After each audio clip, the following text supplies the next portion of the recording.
আপনি দেখছেন news now, আমরা জানি কোনটা খবর।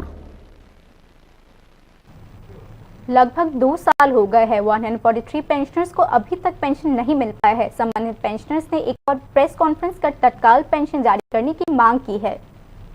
नवंबर 2023 में सेवानिवृत्त होने के बाद भी उन्हें अभी तक पेंशन नहीं मिला है। टीटीएएडीसी प्रशासन के तहत ये पेंशन भोगी प्राकृतिक कारणों से दयनीय स्थिति का सामना कर रहे हैं। टीटीएएडीसी पेंशन भोगी संघ ने बुधवार को एक प्रेस कॉन्फ्रेंस में कहा कि 143 लोगों की पेंशन लगभग 2 सालों से लंबित है।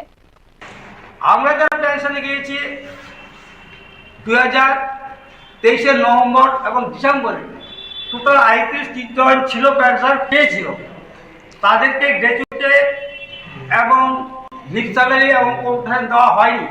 পরবর্তী সময়ে আমরা দৌড়ঝাঁপ করে তাদের এটা পাইয়ে দিয়েছি। তার পরবর্তী সময়ে আমাদের 160 জনের পেনশন ওরা চালু করেছেন। এ পর্যন্ত টোটাল 253 জনের পেনশন চালু করেছেন, আর বাদ বাকি এখনো 200 আর 143 জনের পেনশন ওনারা এখনো পাননি। এ হচ্ছে অবস্থা।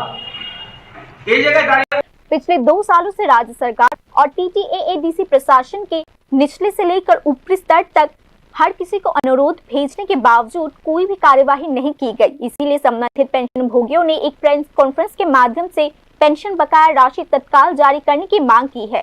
পেনশন যারা পেনশন বাকি আছে তাদের পেনশনটা অতিসত্বর পেতে হবে। 153 জন এখনো পেনশন হোল্ডার বাকি আছে, তাদেরকে যথাসময়ের মধ্যে পেনশন দিতে হবে। দ্বিতীয় নম্বর কথা হলো তাদের যে গ্রুপ ইন্স্যুরেন্সের টাকা এগুলো রিটার্ন করতে হবে। গ্র্যাচুইটির টাকা, লিভ স্যালারির টাকা, কমিউটেশনের টাকা এগুলো আমরাও দেইনি। এগুলো ওনারা যথাসময়ের মধ্যে আমাদেরকে দিতে হবে। क्या ऐसे ना नीति आयोग ने राज्य सरकार के वित्तीय अनुशासन की सराहना की है, लेकिन टीटीएएडीसी के वित्तीय अनुशासन पर हमेशा सवाल और निशान उठते रहे हैं। वर्षों से टीटीएएडीसी प्रशासन पेंशन बकाये के मुद्दे पर कोई निर्णय नहीं लेना चाहता।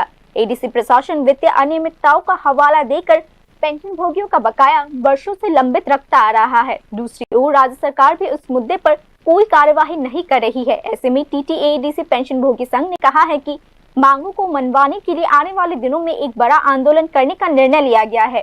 Bureau report, news now.